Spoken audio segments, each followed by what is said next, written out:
Well, hey, everybody, and welcome to another edition of Rate of Rise, where we have elevated conversations on roasting.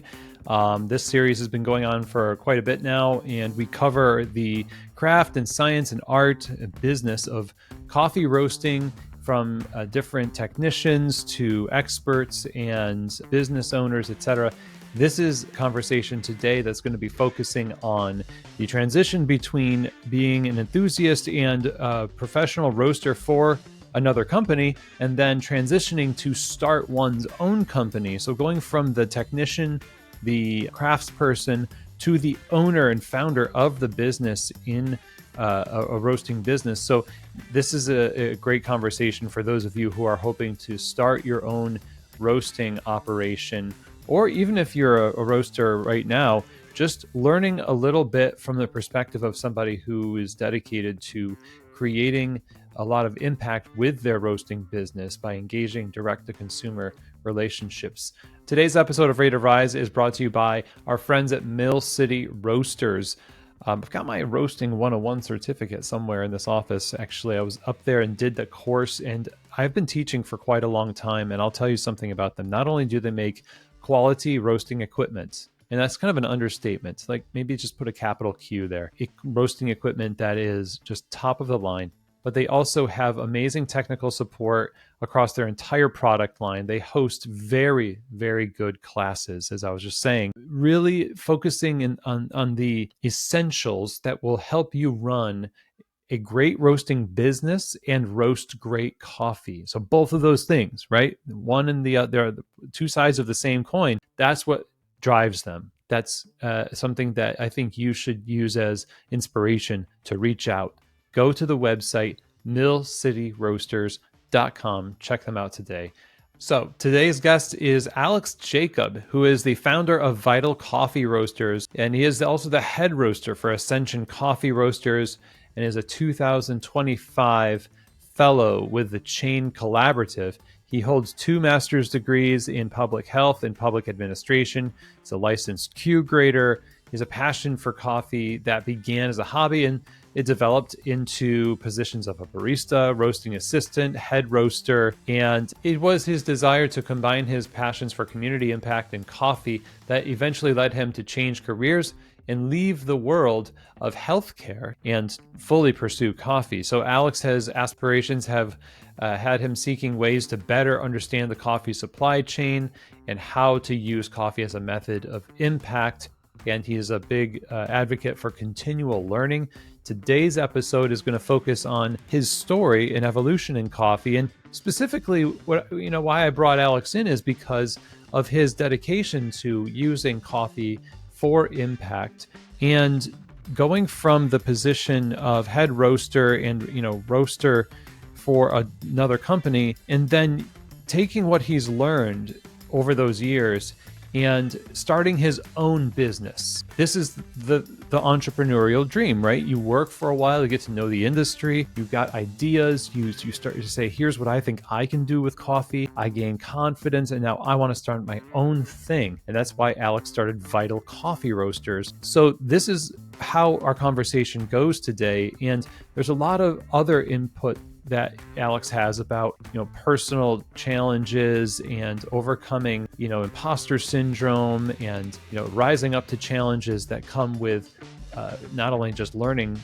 under the tutelage of another company, but now learning by engaging in relationships with actual customers of your own company. So there's a lot to learn here. Let's get right to it. Here now is my conversation with the founder of Vital Coffee Roasters, Alex Jacob. Alex, welcome to Keys to the Shop. How's it going today? That's good. How are you?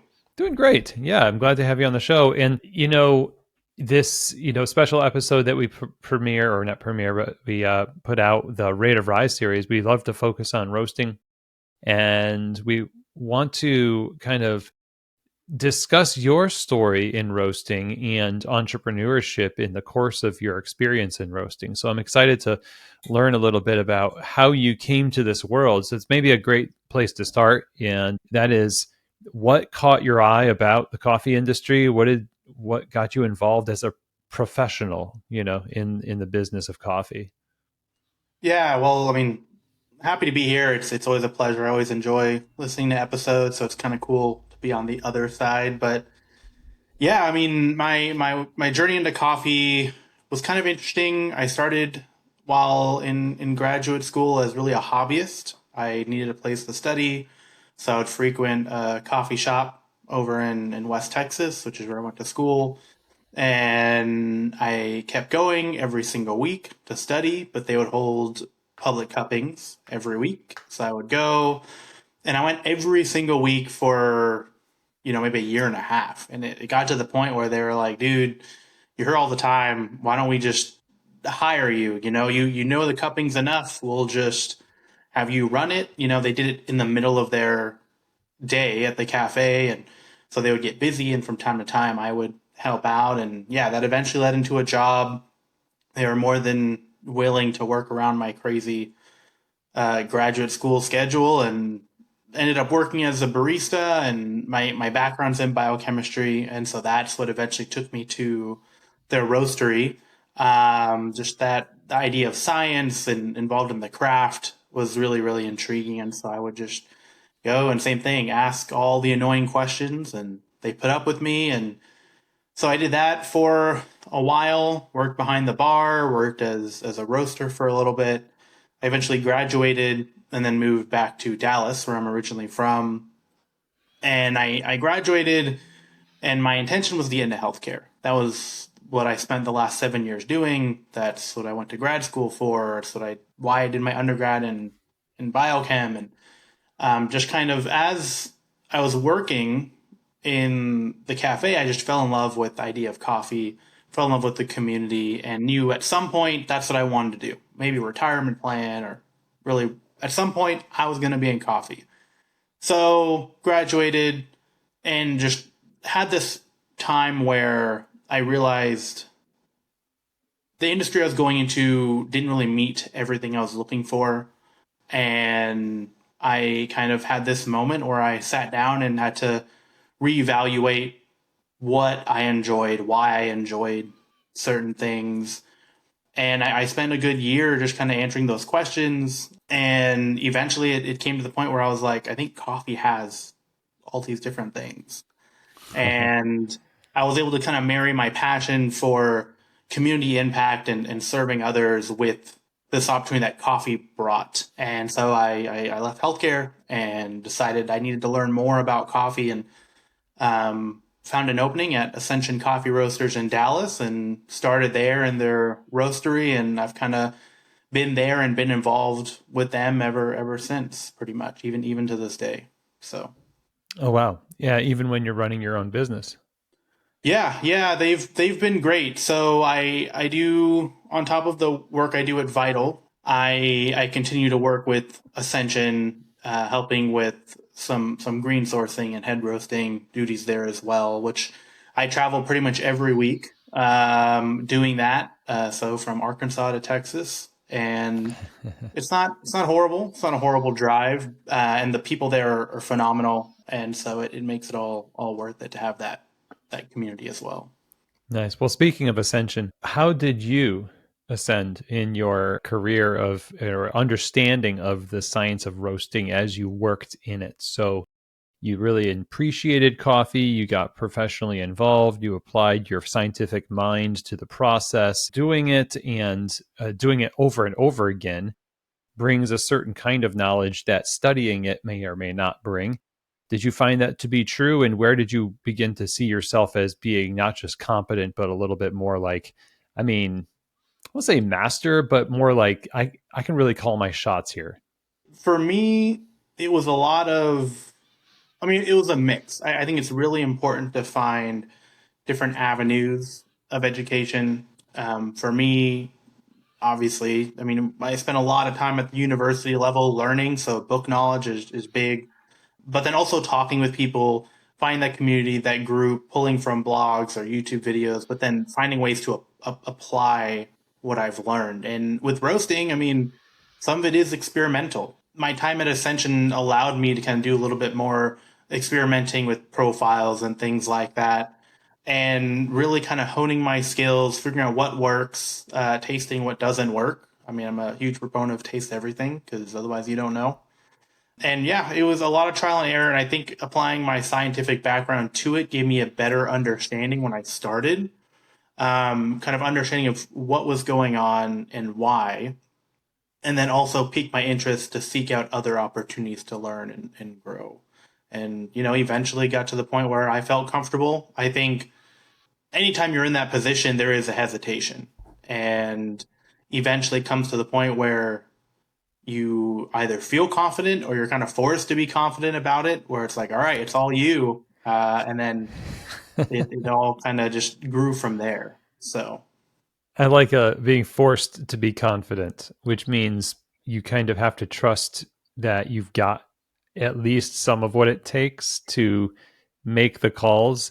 mhm, Because as you and anybody who's done any roasting can attest to, if you've got the history and the lore of coffee, the gravity of what you're doing, and then you're the one to like bring this coffee to fruition where it then gets into the cups of the customer. It's not just pushing buttons, because there's a cascade of effect that happens after that. So yeah, it's kind of like we could pass by that, but yeah, it can be scary to mhm. know that you're responsible for all that. At least I think if you're a responsible person, it might be a little bit scary.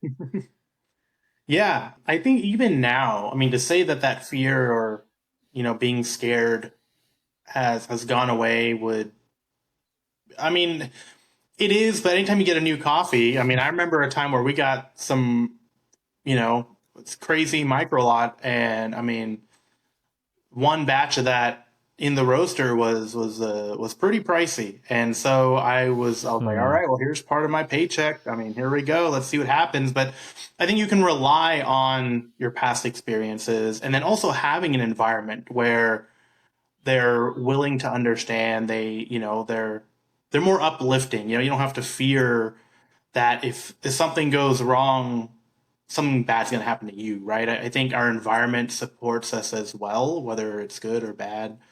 And even now, there are times where the more and more I learn about coffee, the more and more I realize I don't know. And it's kind of like that perfect blend of imposter syndrome slash Dunning Kruger effect, where I realize how much I don't know, and that kind of in turn results in a lack of confidence in some aspects that maybe I don't what I know isn't great, and feeling like an imposter. And I think at some point you have to teach people and be willing to help others, and that reinforces that. And then seeking out other sources of information to kind of reinforce what you've been learning and then put those things into practice. So I think that fear is always there to some extent, or at least it is for me. But I think that keeps you in a place where you're always seeking out knowledge and ways to better understand. I like that. You have a impulse or a learned response to a certain kind of imposter syndrome. We all have some kind of an imposter syndrome, but in this case, it wasn't paralyzing in the sense that you weren't saying, well, I don't know what to do, so I'm just not going to make a decision, because you had to make a decision and somebody was asking you a question. You had to answer that question. So you kept moving forward in spite of thinking, well, I don't know, but you had to make your best guess at that time, which maybe it was the act of being relied upon.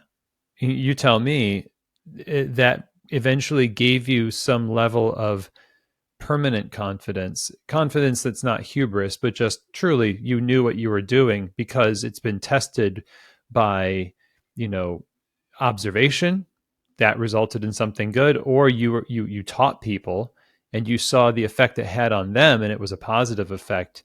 I mean, how did that work out for you where it stopped being so overwhelmingly on the side of like, I don't know, but now it's, I don't know everything, but I know enough to actually produce something good and help other people produce something good? Yeah, for me, a lot of it was positive reinforcement. I was fortunate enough that what I was doing was relatable and people really enjoyed it and liked it.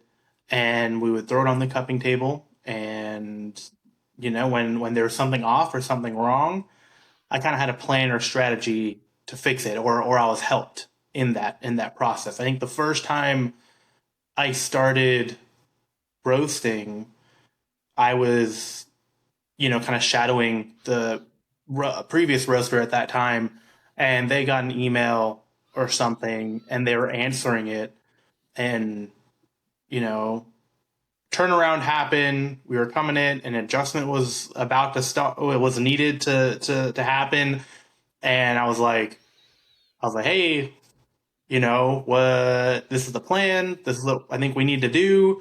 And they were like so caught up in the email, and I was like, okay, well, this is clearly either a test to see if I'm going to jump in, or B, they get upset that I touched something and whatever. But I was like, I'd rather make a decision and do something than let the roast go off the rails or something. So I just jumped in and just started doing it. And they looked like 5 minutes later, and they're like, oh, cool, we'll taste it. And that's, I think that was that forced confidence where it's like, look, I have to make a decision, and I have a pretty good idea. I know what's going to happen. And at the end of the day, it's not the end of the world. I mean, it's one batch, and we'll taste it. And if it's great, awesome. And I think just a lot of versions of those situations are what helped me build that confidence. And then also being able to teach people helped reinforce that. Yeah. So, what did that look like for you to develop your own philosophy of roasting in the midst of having somebody else's, uh, you know, standards? You work for Ascension. Obviously they're going to say, well, here's the basics of what we do here's our customer base, our wholesale clients and stuff. But every person who roasts or makes coffee or runs a shop has a personal touch, and something that they develop in their mind at least. Maybe you do this more now with your own business, and you had the opportunity to make it more 100% what you did. But how did you start to understand it in a way that you could say is a little bit more unique to you? So I was fortunate that when I started really, really roasting at Ascension, our philosophies aligned. I also started towards the middle or end of 2019. So COVID is really where it was like, all right, we're just treading water here. We're trying to figure it out. Alex, you're the head roaster now. Let's see what happens. And so a lot of it was kind of, we hit this kind of crazy point in time, and I was kind of really the only roaster at that point in time that was able to roast, and I had the understanding because no one else in the organization knew how to roast coffee, and so I was fortunate, but also it was stressful. Where it was, I was kind of creating it, and obviously we have our profile set and we have everything, and it's kind of important. We would always do QC. To this day, we still cup every single roast, both for Vital and Ascension. And it is to make sure that we are sticking with things. If things do change, it's understanding why. And then I would read things, or try and stay involved and talk with people. I think that's a huge component, is having people to talk with, to share knowledge with, because that's when you get the introduction of new ideas, and sharing your coffee with people, tasting coffee from all around. I think it gives you ideas of what's going on and helps you develop this bouquet of coffee philosophy when it comes to roasting. I guess, you got a bunch of different Mm. things going on, and you want to create your own version of that, I guess. Yeah, so you create your own version of that a little bit more when you start to take on your own business, which is what you did with Vital. And I'm curious where that came from. Was it, based out of necessity? Was it the dream that it just kind of came in your head one night before we went to bed? Where did the world of Vital come from? A little bit of both. So in my, I guess you could say, finding myself period, where I was trying to figure out what I wanted to do. Healthcare wasn't the move. I knew I wanted to be in coffee.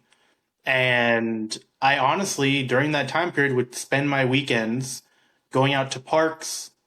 I had a little pour over setup and I would have a little portable turntable and I would DJ while serving pour overs to people in parks. And I No knew, kidding.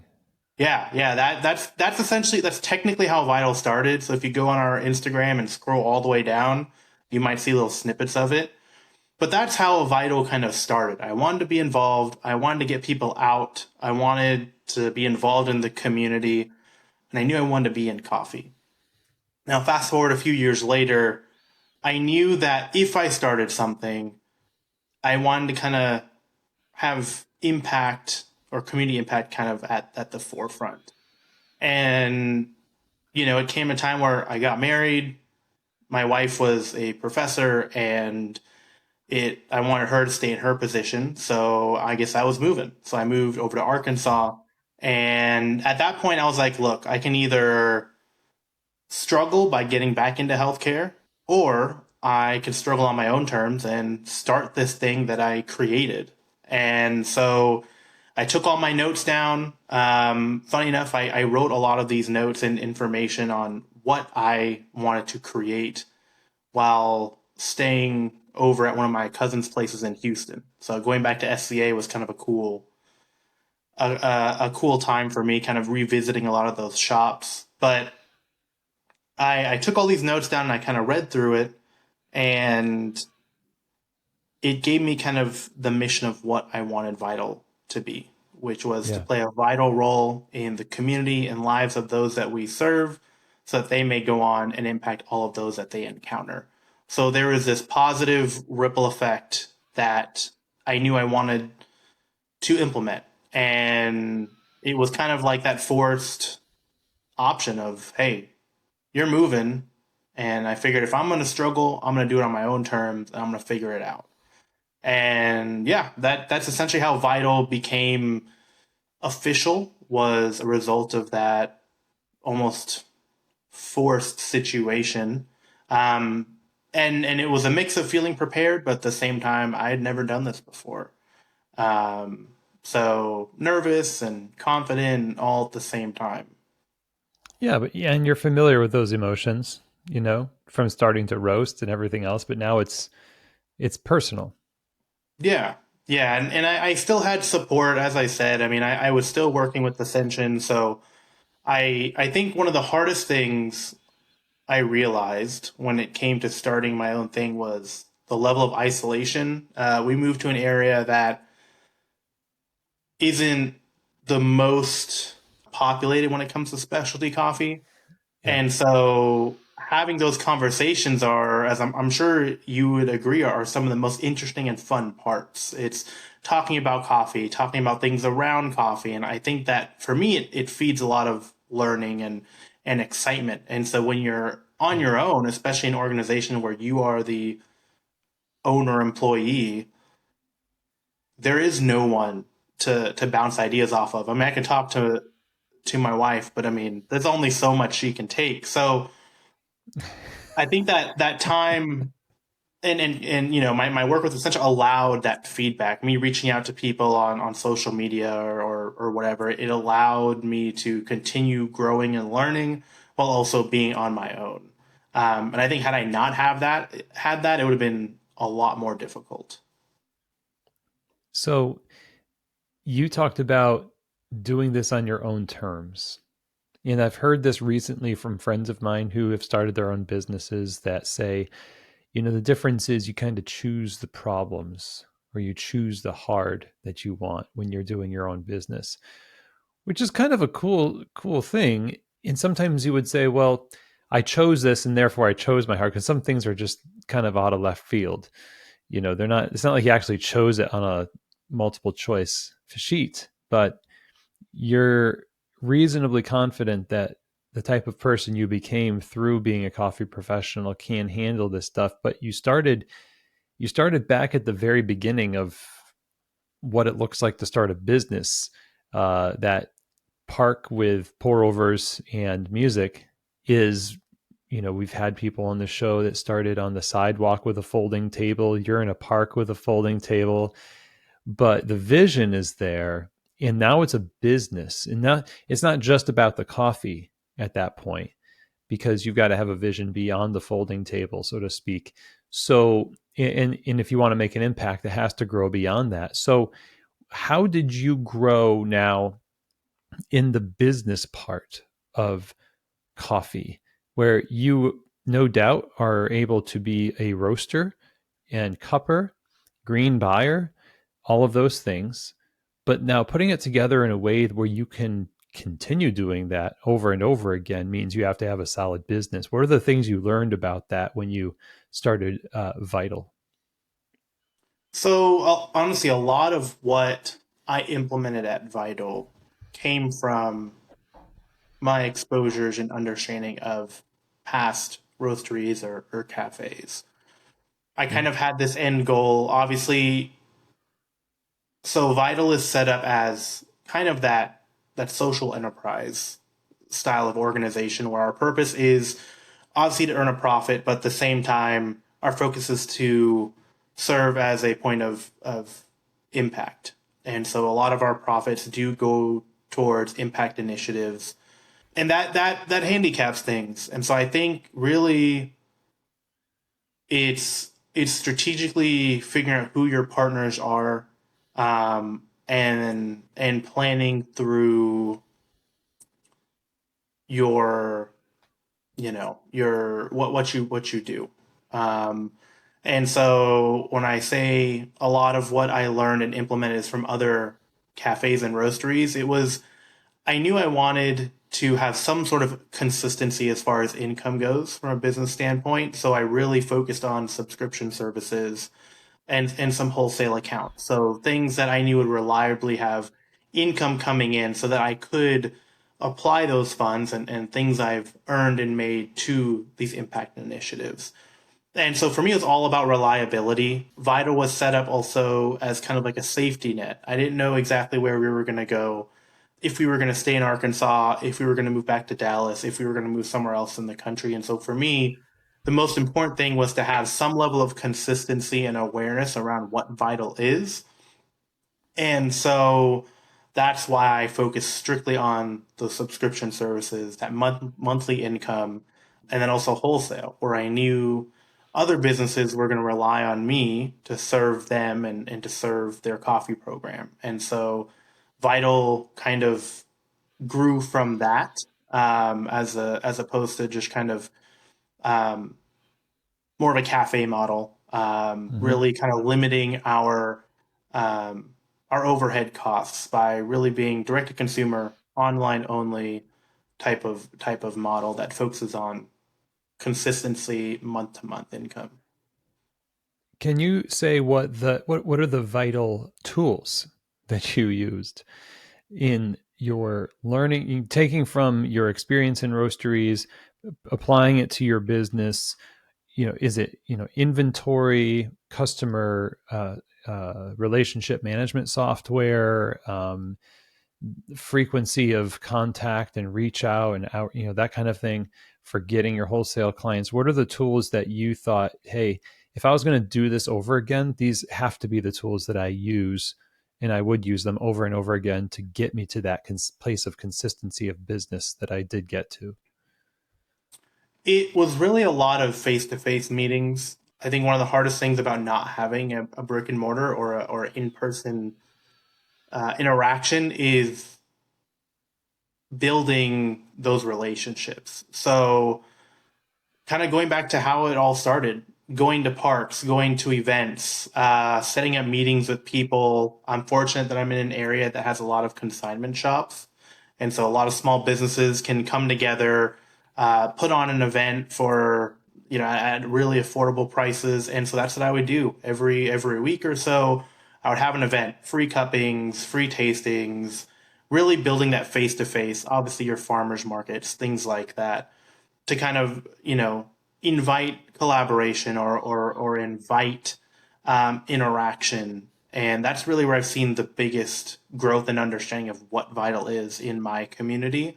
And then also being open. One of our, some of our values is transparency and openness. So openness being being open to what you don't know and being willing to learn from that. I think that can be kind of difficult, but when you have a business, you kind of have to be open to different opportunities and acknowledging that you might not have the keys to everything and finding ways to learn about those things and then collaborating with people that might have that information. What's the biggest thing you've learned since starting Vital? I think it's one is how important community interaction is, being able to work with people, being able to find avenues and outlets while also supporting others. And then just how valuable the people around you are. I think it would have been much more difficult if I was completely isolated, if it was just me, if I didn't have the team over at Ascension still, if I didn't have those aspects of community and discussion. And then also just there you don't know what you don't know, obviously, but at the same time, it's an interesting challenge when you run into something that you've never heard of. I think every community is different, and here there are a lot of individuals who you want to serve and help, and it's trying to break through to those individuals and having those conversations. And I think you don't realize how to lay that groundwork until you actually get into it, if that makes sense. And I think that was probably the biggest thing. It's I know coffee, I know how to roast, and I know how to serve people, but it's completely different when you're actually approaching people and really talking with them and hearing from them and really trying to work with their needs in mind. And everyone's different. Yeah. Have you changed anything in the year, last, little bit of time here where those relationships have changed the way you do business? They've changed the way you roast coffee. Maybe the demographic of people who drink coffee in Dallas at Ascension are different than the demographic of people in Fort Smith, Arkansas. I know it's a mail subscription, but you take a little chunk of the country and all their PO boxes and zip codes that make up your subscription service, and it's probably going to be slightly different than somebody else's subscription service. So, in what way have these relationships and feedback really affected the product? I guess with the roasting. Yeah, I think that's probably one of the most interesting things I've learned. I mean, even from my time at Ascension, it's when we always try and taste different coffee from around the country and around the world, and it's just seeing how different roast styles and things like that show up. And for me, as far as Vital goes, it's kind of having those conversations. A lot of the times I'll have educational events where we'll do cuppings of different styles of coffee.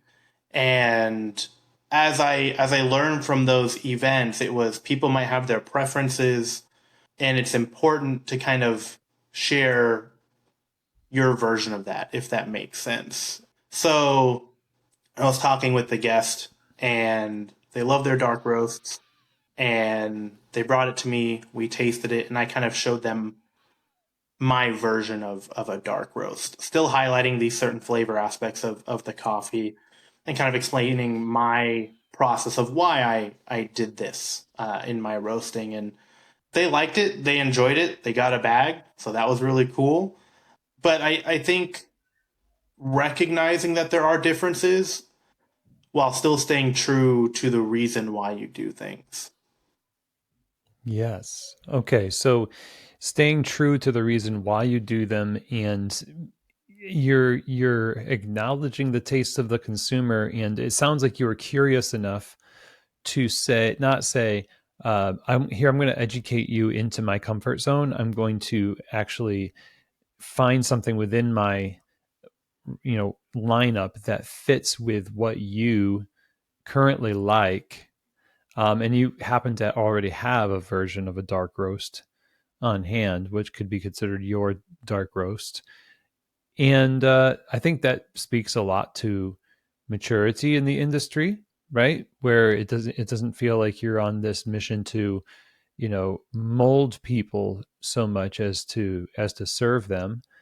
And so now in the industry, we've got the world is at your fingertips with online ordering and subscriptions. And do you find yourself thinking, hey, this is the future for me as a roaster who has these wholesale accounts and mail order customers to continue to expand my variety of offerings to please more palates?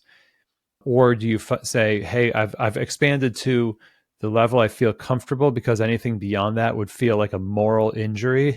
Not to be too extreme about it, but what's your philosophy on where you're willing to take things in order to serve the tastes of people that might want to buy your coffee? When I'm sourcing coffee, I think I always have that in mind. I want to have an option for everybody to an extent. Obviously, I'm not going to do a crazy, super dark roast because I feel like that kind of hinders what I'm trying to do with the coffee.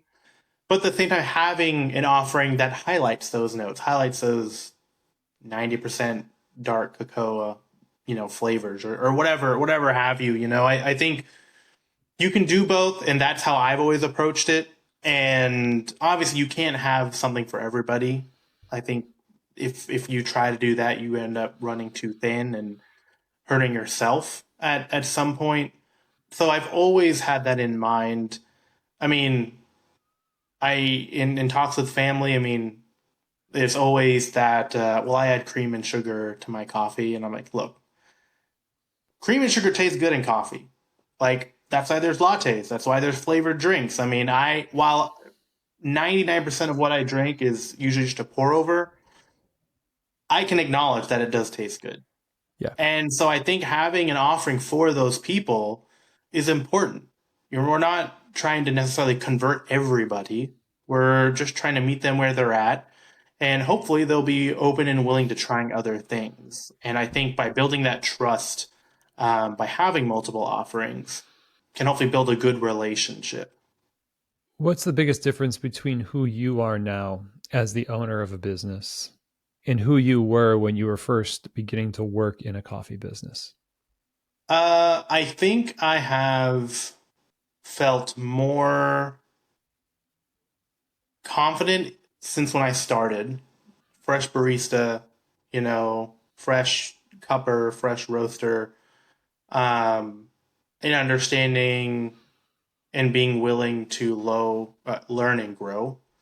Um, I think one of the first, I guess, quote unquote, lessons I had was at a cupping table at my first cafe.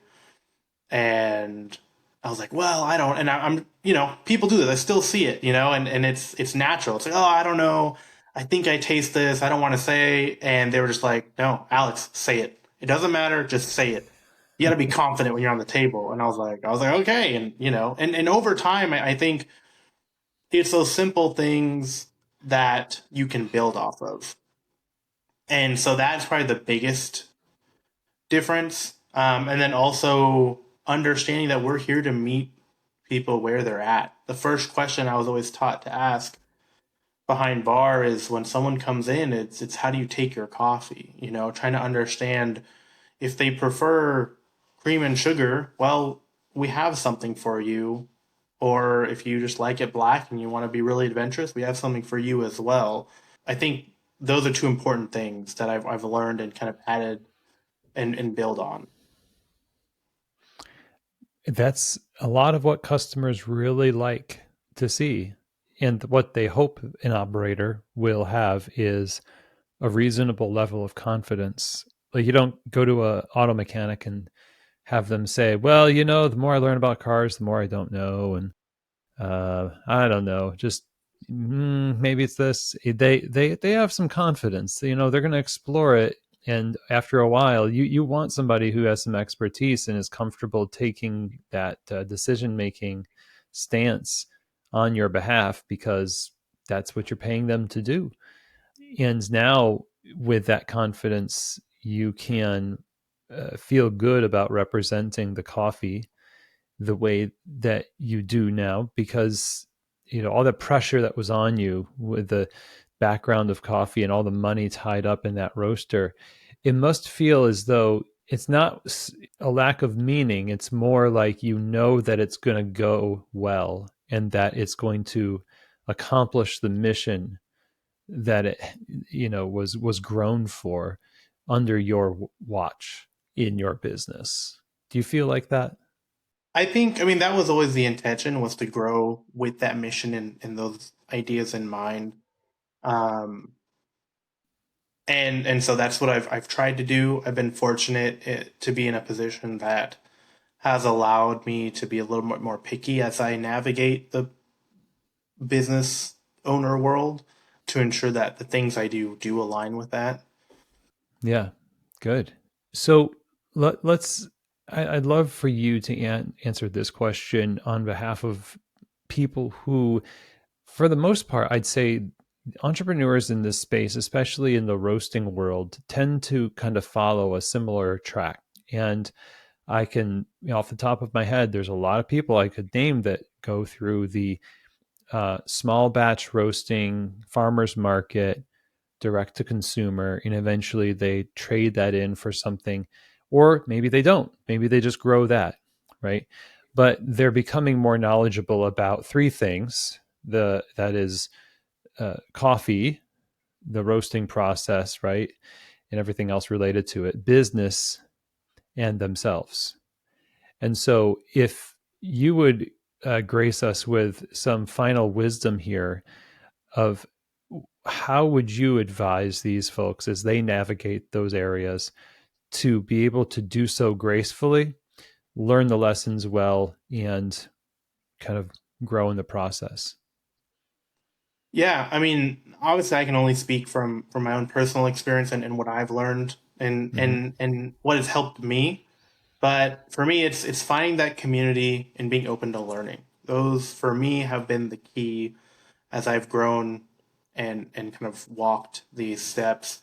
I've always sought out ways to learn, and I'm fortunate that I enjoy learning.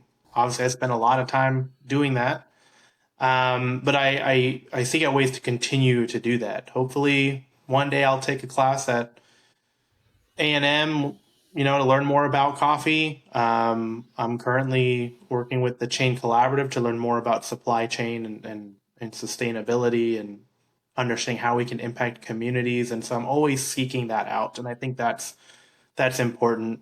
I'd also say that it's important to look at things in a more vague bird's eye view perspective. I think as we go through, we get that tunnel vision and we focus on our goal and our mission, but not realizing that we might be able to achieve that mission through other means that still align with what we believe. I mean, that time I spent was so important, where I really just kind of wrote down why I enjoyed what I enjoyed. What was it that brought me to healthcare? What was it that I enjoy about coffee? And it doesn't have to be anything super deep. I mean, I had notes written down that talked about some of the crazy party ideas that my cousin and I came up with during college. Absolutely outlandish, stupid ideas, but they all stemmed from this concept of serving others and really giving people a cool experience. And I was able to kind of change that and find a way to apply it to coffee or other things that I've done. I think it's important to keep an open perspective and realize that there might be other ways to achieve certain goals, and then also having that community and being able to learn from others and seeing what other opportunities are out there. And it's partially why I've been able to do what I've been able to do, but also moving forward, it's allowed me to make some transitions and changes while still staying aligned with what I've kind of created. Well said. I absolutely love that. That's a Great advice that I think will help give people permission to explore their crazy ideas and become attuned to the opportunities that you might not be aware of. Like you said, it is funny how there's more opportunities than we can see when we're so focused on what we want in a narrow range. So very well said. Alex, it's been great to have you on the show. Thank you for all of this. Where can people learn more about your projects and what you're up to? Yeah, so you can follow me on Instagram, my personal or Vital. So Vital Coffee Roasters on Instagram. My personal is A1EX underscore JAC0B. Follow me there. You know, I kind of mentioned that what I've done has kind of led me to enter a different transition state, and while still achieving those missions. So as you know, we're actually in the process of moving right now. So I'm moving back to Dallas. I'll be kind of joining the Ascension team in a larger role again, which is really exciting. And part of that is exciting because I'm still able to achieve my mission of Vital. Vital is still something that's very, very important to me, something I'm very, very passionate about.